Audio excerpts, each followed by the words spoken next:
Thank you very much, Executive Secretary, Chief Luke Bersamin. Please take your seats.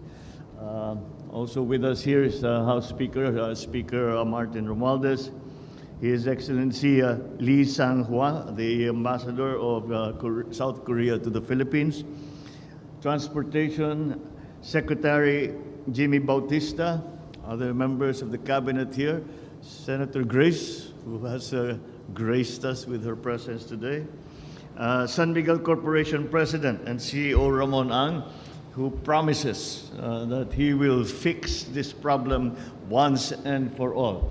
And if his record is anything to go by, I'm fairly confident that he will manage to do it by hook or by crook. Yan ano si Ramon, by hook or by crook, gagawin at gagawin niya. The grantors and concessionaire of the Ninoy Aquino International Airport Public-Private Partnership Project, my fellow workers in government, good morning. For today, we are celebrating a different kind of departure honor. Because after more than 30 years, the comprehensive modernization of Manila International Airport in partnership with the private sector finally is taking off. Bureaucratic inertia, political turbulence, legal wranglings, these are among the things that conspired to maroon the international airport rehabilitation on the tarmac of inaction. The nation has unfortunately paid a heavy price for that indecision. The reputation of this airport has been shredded, and let us be frank about it, not by bad press, by its actual poor state. The gateway that should be the red carpet to our country has become a dirty rug that unfairly defined a visitor's first impression, which we all know is extremely important for all of those who are tourists, who are travelers, who for any reason have come into the Philippines. I think that all of us have said to one another, bakit yung Hong Kong, ang ganda-ganda, yung Singapore, ang ganda-ganda, tapos uuwi ka ng Pilipinas, napakasakit ng ulo. Kaya mabuti na, kailangan na natin ayusin ito. More damaging than the occasionally unflattering headlines are the inconveniences that many of its passengers undergo daily. It also affects our economy greatly.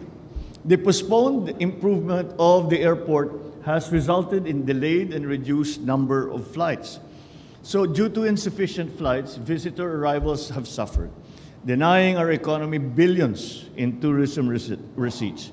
The truth is, before our guests can swim or shop and sunbathe and surf, they must secure airline seats first.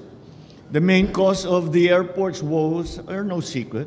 It's been operating beyond capacity for many years now, almost a decade.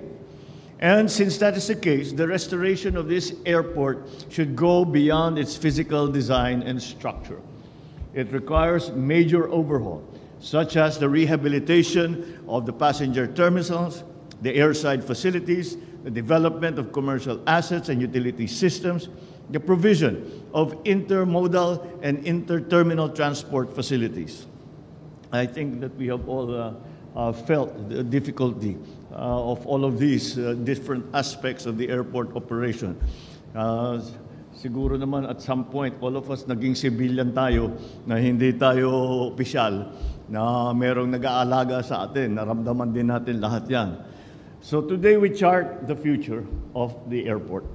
In a nutshell, we are embarking, and we have to admit this, on a fairly major catch-up plan. So let us roll up our sleeves. Let us be reminded that the bottom line of the Manila International Airport's resurgence is not what it will bring to the coffers of government, but the comfort it will bring to its passengers. So I urge the San Miguel Corporation and Company Consortium to fulfill its commitments to this PPP project. This undertaking is not just about revenues. That will be remitted to Treasury alone, but resources invested in the airport, and in many ways, it is an investment in our future. The targets are worth repeating to remind us of the hard work that lies ahead. The PPP project will ramp up annual passenger capacity from 35 million passengers per year to almost double, 62 million passengers a year. 62 million talaga yan, ha? Talagang malaking pagbabago yan. But we've seen it before. We've seen it in other airports. Nagagawa naman talaga eh. And so that's we can take lessons from all the other experiences and the best practices of other airports. Hourly air traffic movements will be increased from 44 to 42 per hour to 48 movements per hour. However, traffic abatement should not happen on the tarmac alone, but also on the roads leading to the airport. This time, the time it takes to pick up a passenger at the curb or to find a parking spot should be shorter than the flight itself.